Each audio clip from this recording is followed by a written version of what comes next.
Tere tulemast tulevikku. See on e-Eesti. Tulevik juba täna. Ammu on möödas ajad, kus personaalne kompuuter oli väheste välja valitud luksuskaup.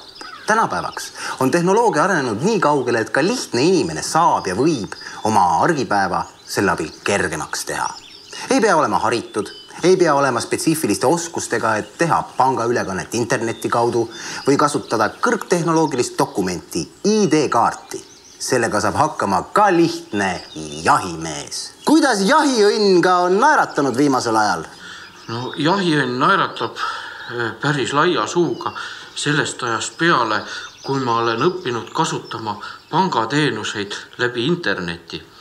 Te olete vanem mees ja te ei tundu just kõige helgema peaga olevat. Kuidas teile sellised keerulised asjad nagu PIN-koodid, digiallkirjad, kuidas need pikad ja rasked numbrid teile meelde jäävad?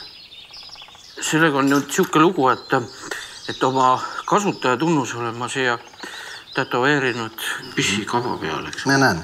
No, ja siis ID-kaardi, PIN-koodi ja digiallkirja olen ma siis Cäsari.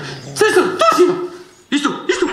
Tema keele peale on graveeritud nüüd, eks ole, minu digitaalallkirja. Sellist asja näevad minu silmad küll tõesti esimest korda. Ongi loomal digiallkirja keele peale tätoveeritud. Ja mis muud, kui minna asja praktilise küljega edasi, siin looduskaunis kohas saab kohe tehtud üks pangaülekanne mobiiltelefoni teel. Mis te ütlesid?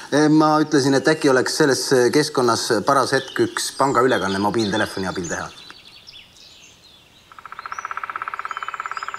Jah.